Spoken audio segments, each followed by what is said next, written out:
बोलिए शिव शंकर भगवान की जय। प्रिय भक्तों, श्री शिव महापुराण के वायवीय संहिता पूर्व खंड की अगली कथा है। मंदराचल पर गौरी देवी का स्वागत, महादेव जी के द्वारा उनके और अपने उत्कृष्ट स्वरूप एवं अविच्छेद संबंध पर प्रकाश तथा देवी के साथ आए हुए व्याघ्र को उनका गणाध्यक्ष बनाकर अंतःपुर के द्वार पर सोम नंदी नाम से प्रतिष्ठित करना। तो आइए भक्तों, आरंभ करते हैं इस कथा के साथ। 27वां अध्याय। ऋषियों ने पूछा, अपने शरीर को दिव्य गौर वर्ण से युक्त बनाकर गिरिराज कुमारी देवी पार्वती ने जब मंदराचल प्रदेश में प्रवेश किया तब वे अपने पति से किस प्रकार मिली। प्रवेश काल में उनके भवन द्वार पर रहने वाले गणेश्वरों ने क्या किया तथा महादेव जी ने भी उन्हें देखकर उस समय उनके साथ कैसा बर्ताव किया।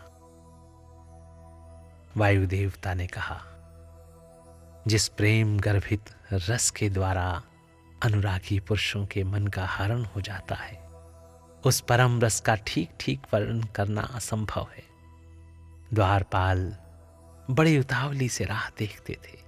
उनके साथ ही महादेव जी भी देवी के आगमन के लिए उत्सुक थे। जब वे भवन में प्रवेश करने लगी तब शंकित हो उन प्रेम जनित भावों से वे उनकी ओर देखने लगे। देवी भी उनकी ओर उन्हीं भावों से देख रही थी। उस समय उस भवन में रहने वाले श्रेष्ठ पार्षदों ने देवी की वंदना की। फिर देवी ने विनय युक्त वाणी द्वारा भगवान त्रिलोचन को प्रणाम किया। वे प्रणाम करके अभी उठने भी नहीं पाई थी कि परमेश्वर ने उन्हें दोनों हाथों से पकड़कर बड़े आनंद के साथ हृदय से लगा लिया। फिर मुस्कुराते हुए वे एकटक नेत्रों से उनके मुख चंद्र की सुधा का पान सा करने लगे। फिर उनसे बातचीत करने के लिए उन्होंने पहले अपनी ओर से वार्ता आरंभ की।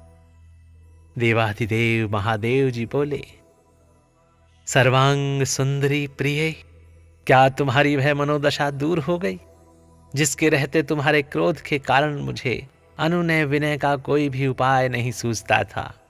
यदि साधारण लोगों की भांति हम दोनों में भी एक दूसरे के अप्रिय का कारण विद्यमान है, तब तो इस चराचर जगत का नाश हुआ ही समझना चाहिए। मैं अग्नि के मस्तक पर स्थित हूं और तुम सोम के। हम दोनों से ही यह अग्नि सोमात्मक जगत प्रतिष्ठित है। जगत के हित के लिए स्वेच्छा से शरीर धारण करके विचरने वाले हम दोनों के वियोग में यह जगत निराधार हो जाएगा। इसमें शास्त्र और युक्ति से निश्चित किया हुआ दूसरा हेतु भी है। यह स्थावर जंगम रूप जगत प्राणी और अर्थमय ही है। तुम साक्षात वाणी में अमृत हो और मैं अर्थ में परम उत्तम अमृत हूं। ये दोनों अमृत एक दूसरे से विलग कैसे हो सकते हैं? तुम मेरे स्वरूप का बोध कराने वाली विद्या हो और मैं तुम्हारे दिए हुए विश्वासपूर्ण बोध से जानने योग्य परमात्मा हूं। हम दोनों क्रमशः विद्यात्मा और वेदात्मा हैं। फिर हम में वियोग होना कैसे संभव है? मैं अपने प्रयत्न से जगत की सृष्टि और संहार नहीं करता। एकमात्र आज्ञा से ही सबकी सृष्टि और संहार उपलब्ध होते हैं। वह अत्यंत गौरवपूर्ण आज्ञा तुम ही हो। ऐश्वर्य का एकमात्र सार आज्ञा शासन है, क्योंकि वही स्वतंत्रता का लक्षण है। आज्ञा से वियुक्त होने पर मेरा ऐश्वर्य कैसा होगा? हम लोगों का एक दूसरे से विलग होकर रहना कभी संभव नहीं है।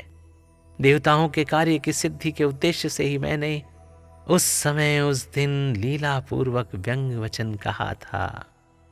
तुम्हें भी तो यह बात अज्ञात नहीं थी, फिर तुम कुपित कैसे हो गई? अतः यही कहना पड़ता है कि तुमने मुझ पर भी जो क्रोध किया था वह त्रिलोकी की रक्षा के लिए ही था, क्योंकि तुम में ऐसी कोई बात नहीं जो जगत के प्राणियों का अनर्थ करने वाली हो। इस प्रकार प्रिय वचन बोलने वाले साक्षात परमेश्वर शिव के प्रति श्रृंगार रस के सारभूत भावों की प्राकृतिक जन्मभूमि देवी पार्वती अपने पति की कही हुई यह मनोहर बात सुनकर इसे सत्य जान मुस्कुरा कर रह गई। लज्जावश कोई उत्तर न दे सकी। केवल कौशिकी के यश का वर्णन छोड़कर और कुछ उन्होंने नहीं कहा। देवी ने कौशिकी के विषय में जो कुछ कहा उसका वर्णन करता हूं। देवी बोली, भगवान, मैंने जिस कौशिकी की सृष्टि की है उसे क्या आपने नहीं देखा है? वैसी कन्या न तो इस लोक में हुई है और न होगी। यूं कहकर देवी ने उसके विंध्य पर्वत पर निवास करने तथा सम्रांगण में शुंभ और निशुंभ का वध करके उन पर विजय पाने का प्रसंग सुनाकर उसके बल पराक्रम का वर्णन किया। साथ ही यह भी कहा कि वह उपासना करने वाले लोगों को सदा प्रत्यक्ष फल देती है तथा निरंतर लोगों की रक्षा करती रहती है। इस विषय में ब्रह्मा जी आपको आवश्यक बातें बताएंगे। उस समय इस प्रकार बातचीत करती हुई देवी की आज्ञा से ही एक सखी ने उस व्याघ्र को लाकर उनके सामने खड़ा कर दिया। उसे देखकर देवी कहने लगी, हे देव, यह व्याघ्र मैं आपके लिए भेंट लाई हूं। आप इसे देखिए, इसके समान मेरा उपासक दूसरा कोई नहीं है। इसने दुष्ट जंतुओं के समूह से मेरे तपोवन की रक्षा की थी। यह मेरा अत्यंत भक्त है और अपने रक्षणात्मक कार्य से मेरा विश्वास पात्र बन गया है। मेरी प्रसन्नता के लिए यह अपना देश छोड़कर यहां आ गया। हे परमेश्वर, यदि मेरे आने से आपको प्रसन्नता हुई है और यदि आप मुझसे अत्यंत प्रेम करते हैं तो मैं चाहती हूं कि यह नंदी की आज्ञा से मेरे अंतःपुर के द्वार पर अन्य रक्षकों के साथ उन्हीं के चिन्ह धारण करके सदा स्थित रहे। वासुदेव कहते हैं, देवी के इस मधुर और अंततो गत्वा प्रेम बढ़ाने वाले शुभ वचन को सुनकर महादेव जी ने कहा, मैं प्रसन्न हूं। फिर तो वह व्याघ्र उसी क्षण लचकती हुई स्वर्ण जटित बैंत की छड़ी, रत्नों से जटित विचित्र कवच, सर्प की सी आकृति वाली छुरी तथा रक्षकोचित वेश धारण करके गणाध्यक्ष के पद पर प्रतिष्ठित दिखाई दिया। उसने उमा सहित महादेव और नंदी को आनंदित किया था, इसलिए सोम नंदी नाम से विख्यात हुआ। इस प्रकार देवी का प्रिय कार्य करके चंद्रार्ध भूषण महादेव जी ने उन्हें रत्नभूषित दिव्य आभूषणों से भूषित किया। चंद्रभूषण भगवान शिव ने सर्व मनोहारिणी गिरिराज कुमारी गौरी देवी को पलंग पर बिठाकर उस समय सुंदर अलंकारों से स्वयं ही उनका श्रृंगार किया।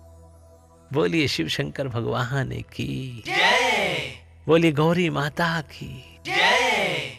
प्रिय भक्तों, इस प्रकार यहाँ पर श्री शिव महापुराण के वायवीय संहिता की पूर्व खंड की यह कथा और 27वां अध्याय यहाँ पर समाप्त होते हैं।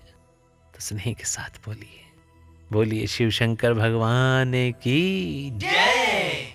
आनंद से बोलिए ओम नमः शिवाय, ओम नमः शिवाय, ओम नमः शिवाय।